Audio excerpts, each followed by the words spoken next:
네, 학생 여러분 반갑습니다. 한 주일 동안 또 잘 지내셨죠? 네, 참 좋은 날씨가 연속되고 있습니다만은 한여름으로 이제 성큼성큼 또 다가서는 것 같아요. 그런데 날씨가 너무 가물어서 참 걱정이 많은데 다행히 여러분들한테 방송 녹화 강의를 찍기 예, 바로 오늘 찍는 오늘 비가 조금은 내렸어요. 그러나 어, 해갈이 되지는 못하는 그런 상황입니다만은 그래도 조금 곡식들이 단비를 머금고 조금 잘 자라주지 않을까 이런 생각이 듭니다.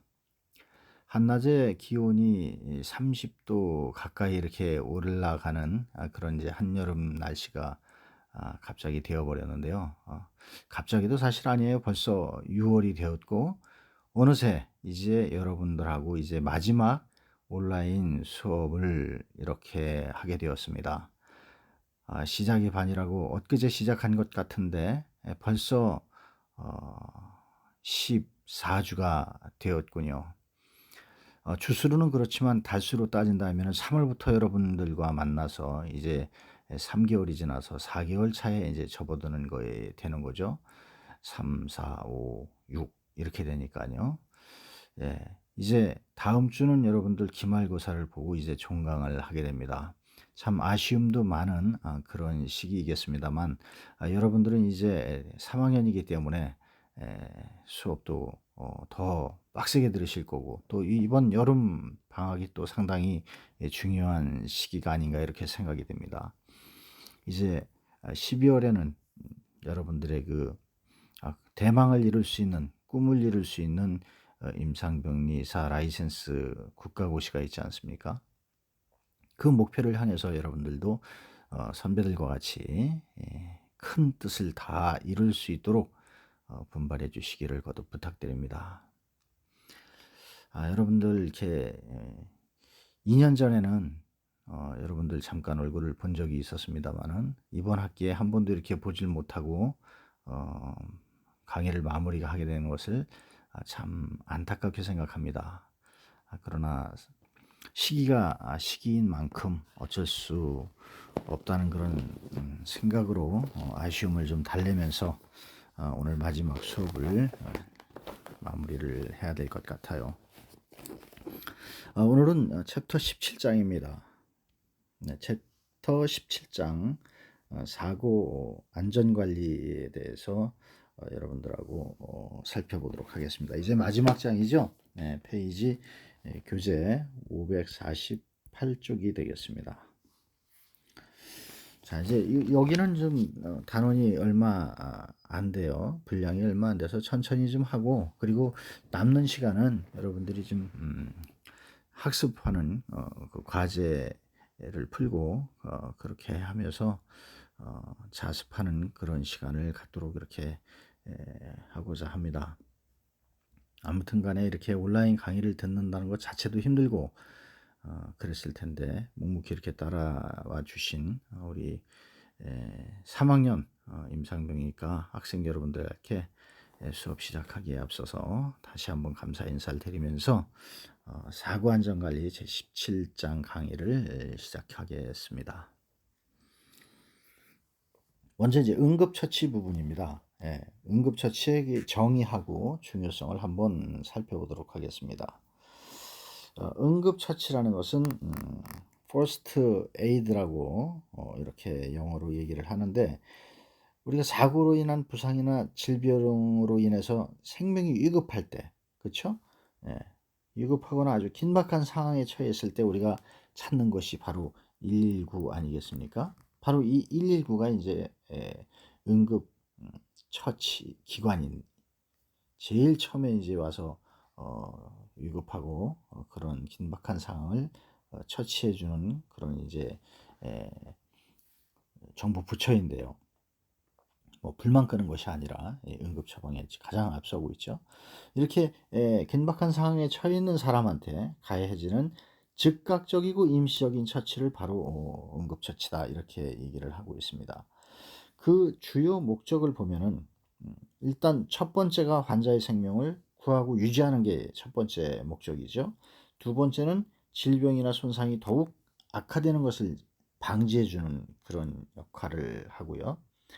세 번째는 통을 가능한 한 경감시키는, 이게 통증이 갑자기 아프게 되면은 엄청 크니까 그런 걸 가능한 한 이제 경감시켜 주는 그런 목적이 있고, 네 번째로는 환자 개인의 삶을 영위할 수 있도록 회복시키는 것이 이게 큰 목적이다, 이렇게 얘기할 수가 있습니다.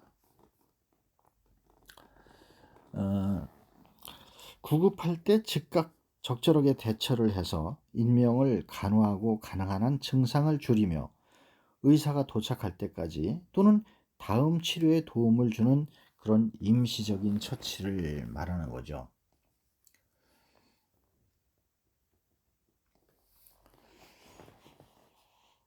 응급처치를 잘 하느냐 못하느냐가 바로 환자의 생명을 구할 수도 있고 또 잃게 할 수도 있죠.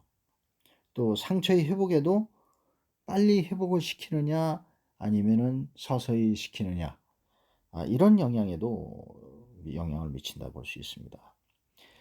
응급 환자의 그 발생 장소 및 상황과 주의 여건에 따라서 응급처치자가 의사나 간호사 같은 의료인이거나 또는 비의료인일 수도 있습니다. 즉 비의료인이라고 하는 것은 응급구조사를 말하는 거죠. 일상생활에 있어서 불의의 사고는 누구든지, 여러분도 그렇고 저도 그렇고 어떠한 곳에서도 발생될 수 있어요. 이러한 사고로 인해서 많은 부상자 및 사망자가 또 발생하고, 그래서 나중에 선천적이 아닌 후천적으로 생기는 장애인들도 많지 않습니까? 따라서 오늘날에 있어서는 사고 방지가 바로 우리 공중보건학에 바로 이 나오는 사고안전관리인 겁니다. 중요한 과제 중에 하나다, 이렇게 이해를 하시면 되겠습니다.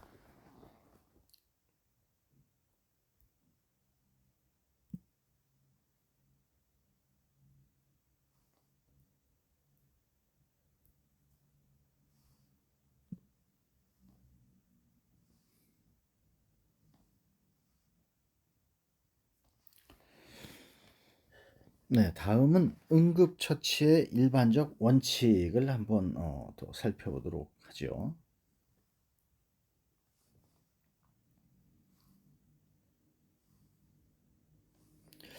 응급처치의 일반적 원칙을 보면은 응급 환자가 발생하면 우선 처치자는 어떻게 해야 되나요?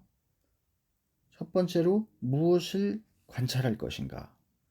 또 두 번째로는 무엇을 하고 무엇을 하지 말아야 할 것인가? 또 세 번째로는 어떻게 행동할 것인가를 알아야 합니다. 먼저 할 일은요, 행동을 하기 전에 조용히 자신이 할 것을 생각하고 환자나 주위 사람들에게 자신이 응급처치원임을 알리는 일이에요. 그 다음에 사람들의 도움을 얻어서 인근 경찰서나 의사에게 전화를 하고 그 사고 내용과 장소 등을 알리는 거죠. 그 후 교통을 차단시키거나 환자 가까이 사람들이 몰려들지 못하도록 하는 일 등은 이런 걸 지시하는 일도 바로 응급처치하는 사람들의 역할입니다. 119를 부른다든가 119를 부르기 전에 여러분들이 그 현장을 목격했을 때 그것이 바로 내가 응급 우선 처치자가 되는 거죠. 그 현장을 목격했을 때 그 현장 사고 장소에 도착해서 그 사고자를 어떻게 할 것인가, 이걸 먼저 생각을 해야 된다는 거죠. 그래서 그 주위 사람들에게 또는 환자에게 나 지금 응급처치하는 사람이니까 안심하세요, 이렇게 안심과 함께 주위 사람들에게는 언론 119 신고, 누가 신고를 해주세요, 이렇게 손짓으로 그 지시를 하는 겁니다. 119에 신고해 주세요. 선생님께서 119에 신고해 주세요. 경찰서에 신고해 주세요. 이렇게 얘기를 하는 것이 응급처치원의 역할이다. 이렇게 이해를 하시면 됩니다. 응급처치에서 환자의 맥박을 우선 측정하는 것이 또 응급처치원의 그 역할인데요. 자신을 경험자로서 인식시킬 수 있는 그런 상황이 되거든요. 내가 그래서 응급처치하는 사람이다. 그래서 어 환자에게 예 맥박, 맥박을 우선 체크해 보는, 여러분들은 그런 거 다 체크해 보셔서 아시잖아요. 그래서 맥박을 이렇게 체크해 주면은 아 이 응급처치원이라는 것이 또 내가 이 그런 경험이 있는 사람이라는 것이 환자한테 안심을 준다 이거예요. 또 인제 만일에 환자가 의식이 있을 경우에는 그 환자를 안심시킬 수 있는 그런 일이 바로 이 맥박이라는 걸 체크해 줌으로써 이 그런 역할을 해 준다. 이렇게 이해를 하시면 되겠습니다. 다음은 응급처치에 임하는 태도하고 임무예요. 항상 사고에 임할 때는 상황에 대한 올바른 판단을 내리기 위해서 겁내지 말고 차분하게 이거를 대처를 해야죠. 그리고 끝까지 포기하지 않고 진지하면서도 일단 침착하게 하고 차분하게 끝까지 포기하지 않고 진지하면서도 또 신속한 최선의 방법으로 대처를 해야 된다는 거예요. 신속하게 대처. 그러므로 불필요한 일이나 의사가 할 일을 함으로써 시간을 그런 지연시키면은 안 된다는 거죠. 그래서 이 첫 번째 한번 볼게요. 응급 환자가 발생하면 먼저 두 가지의 주의를 해야 된다 그랬어요. 두 가지. 첫 번째가 가능한 범위 내에서 의사가 빨리 환자를 진료할 수 있도록 한다. 두 번째는 응급 환자를 부상이나 급성 질환이 생긴 사람인데 응급 환자는 이런 사람들을 함부로 다루면 안 됩니다. 내가 이거 상식이 있다고요. 함부로 막 다루고 그러면 안 된다. 이런 뜻이에요. 또 두 번째는 두려워하거나 흥분하지 말고 냉정하고 침착하게 상황을 분석 판단해서 적당한 방법을 대처를 한다는 거예요. 또 세 번째는 응급 환자를 만났을 때 누구나 생각해야 할 것은 바로 내가 할 일이 뭐냐. 응급 환자를 딱 만나는데 내가 뭐 하지? 저 사람을 치료를 어떻게 해 줘야 되나? 아니면 내가 뭐 신고를 해야 되나? 뭐 이런 내가 할 일에 대해서 우선 생각을 해야 된다는 얘기예요. 사고 그 경황이라든가 정황을 보고 또 응급 환자를 구하려면 내가 어떻게 하지? 저 사람 내가 구하려면은 이 상황을 내가 구하려고 하면 어떻게 해야 되나? 뭐 이런 판단을 해야 된다는 거죠. 또 그냥 내버려 둘 수도 있잖아요. 뭐 겁나 가지고 또 뭐 피하려고 그 자리를. 내버려 둔다면 어떻게 될 것인가? 이것도 판단을 해야 된다는 거죠. 저 사람이 내가 없으면 그냥 죽어버릴 텐데, 위험한 상황에 빠질 텐데, 막 이런 생각을 할 수가 있잖아요. 그런 판단을 예, 어떻게 할 것인지까지도 해야 된다는 거죠.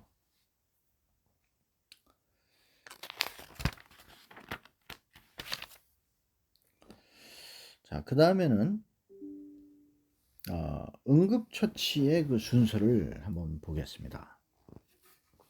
응급처치의 순서를 보면 먼저 이 사람이 인식을 하고 있나 그 과정을 생각을 하는 거예요. 보는 거죠. 그런 다음에 처리를 어떻게 할 것인지 그 처리 과정. 그 다음에 인지 및 진단을 한 후에는 어떻게 처치를 할 것인가. 또 문제를 수리하고 문제를 분석하고 판단을 하고 뭐 요런 과정을 거쳐서 응급처치를 할 것인지 아니면 지도를 할 것인지 사후 처리를 할 것인지 요런 부분들이 응급처치 및 지도 사후 처리다. 예, 이렇게 이제 볼 수가 있는 거예요. 요런 순서대로 하는데 응급처치원은 돌발적인 부상이나 질병에 대한 구명처치의 기뇨성과 긴급도를 판단해서 생명을 잃는 경우가 없도록 해야 된다 이런 말이에요. 먼저 부상이나 질병의 유무를 판단하고 그 다음에 긴급 정도를 판단하고 필요한 처치 내용을 판단하고 연락해야 할 기관을 판단하고 선생님 같은 경우도 그 오토바이하고 승용차하고 교차로에서 이렇게 사고가 난 경우를 봤어요. 그 껌껌한 밤중이고 늦은 시간이라 주위에 뭐 사람들이 별로 없었습니다. 차도 뭐 별로 안 다니고. 제가 진짜 그거를 처음에 목격을 했어요. 그래가지고 뭐 반사적으로 저도 이제 그 장소를 이렇게 뛰어 들어가겠어요. 그 큰 사거리인데 여기가 이렇게 큰 사거리인데 이쪽에서 오토바이가 오고 여기서 이렇게 차가 진행하다가 이 부분에서 사고가 발생했어요. 저는 이제 이쪽에 있다가 바로 이제 일로 도로로 뛰어들었어요. 뭐 도로가 큰 도로인데 한 이쪽에서 오는 차 도로로 봤을 땐 한 2차선 정도 그좀 가운데 정도에서 사고가 났어요.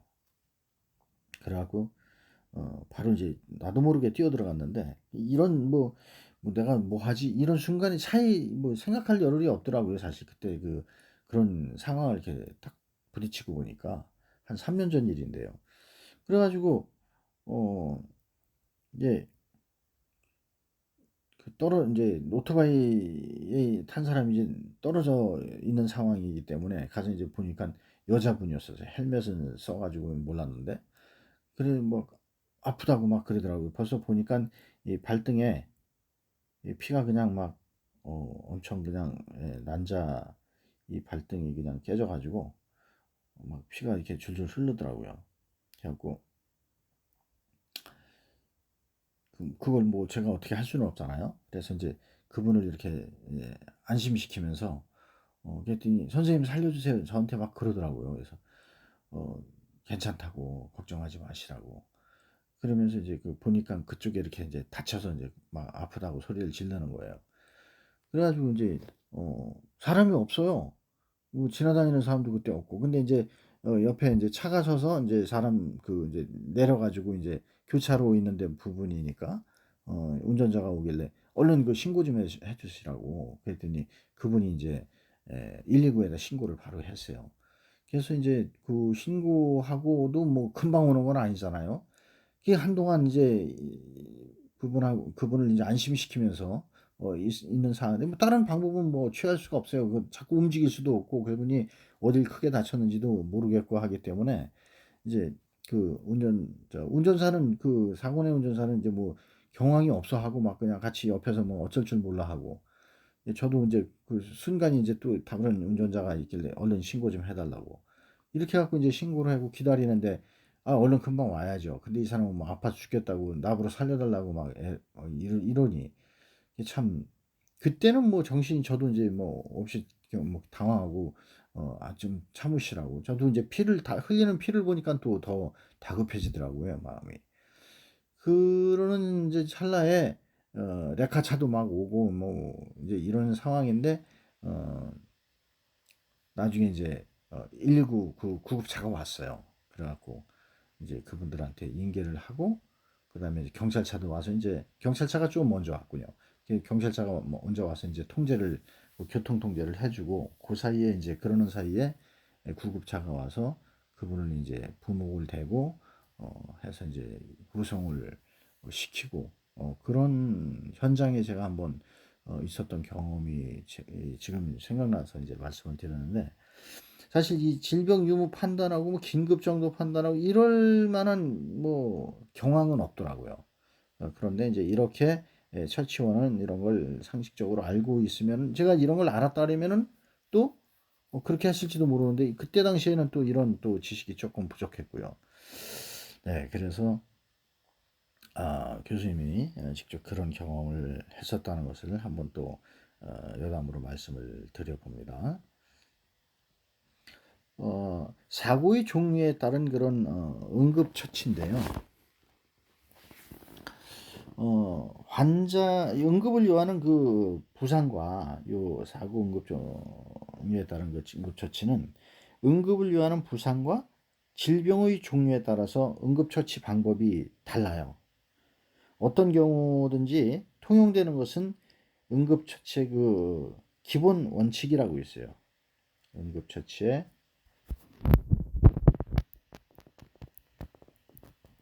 기본 원칙. 어떤 경우라도 이제 그런 그 원칙에 의해서 이루어져야 된다. 이런 말씀인 거죠. 그래서 그 응급처치의 기본 원칙을 보면은 바로 이런 부분들입니다. 첫 번째는 환자를 수평으로 눕히는 것이 기본적인 거예요. 네. 근데 이 교수님 같은 경우에는 그때 그 환자를 수평으로 눕히진 못했고 다리가 아프다고 하니까 다리는 그냥 놔둔 상태에서 제가 앉아서 그 여자분을 이렇게 끌어안고 무릎에 대고 이렇게 끌어안듯이 그렇게 앉아 있었던 경험, 그런 생각이 나요. 그렇게 있었어요.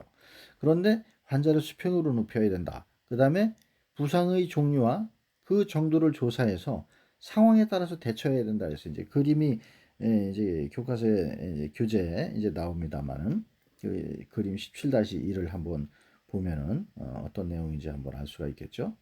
요겁니다. 바로 17-1. 쇼크 상태 때는 머리가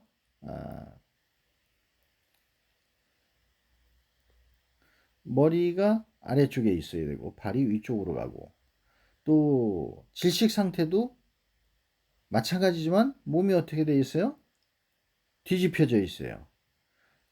쇼크 상태는 하늘을 보고 질식 상태에서는 땅 아래쪽으로 보고, 그 다음에 이제 호흡이 곤란한 사람은 이렇게 이제 꼭 비스듬하게 앉혀놓는.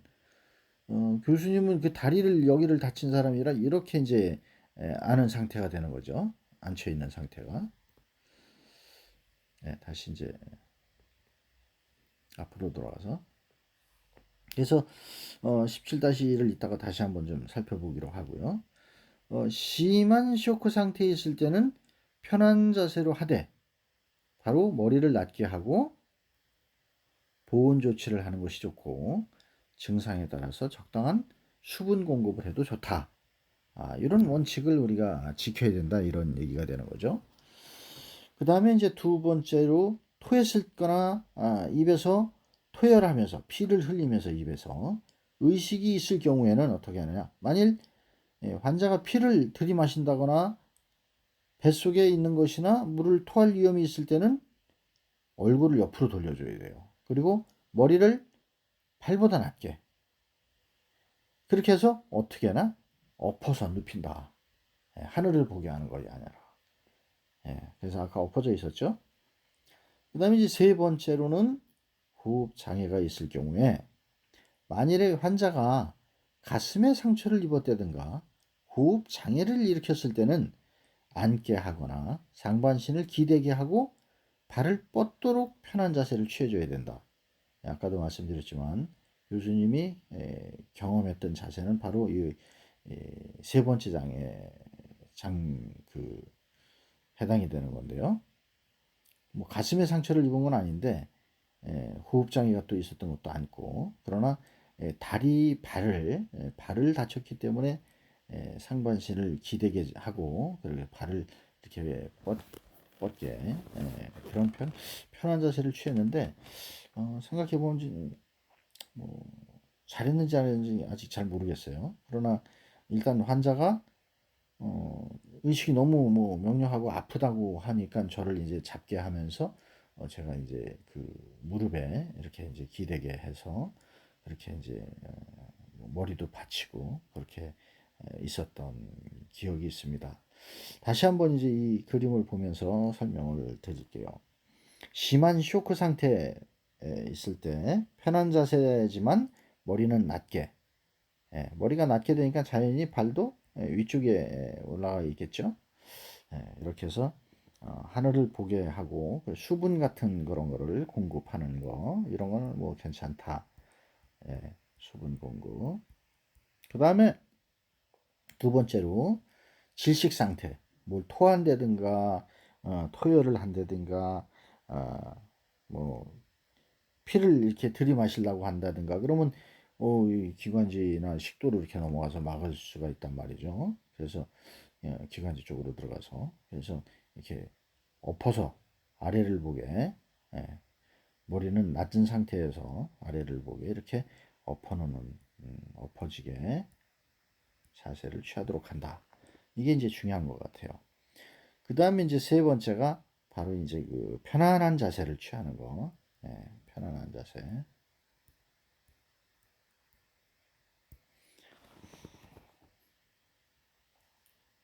얼굴을 호흡장애나 뭐 이런 게 있을 때는 가슴에 상처나 호흡장애 이런 게 있을 때는 이렇게 앉게 하거나 상반신 이렇게 기대게 해가지고 좀 그렇게 해서 이제 편안한 자세를 취하도록 하는 것이 중요하다. 네, 이렇게 볼 수가 있습니다. 자, 여기까지 하고 쉬었다가 2교시에 다시 또 수업을 진행하도록 하겠습니다. 잠시 쉬었다가 하겠습니다.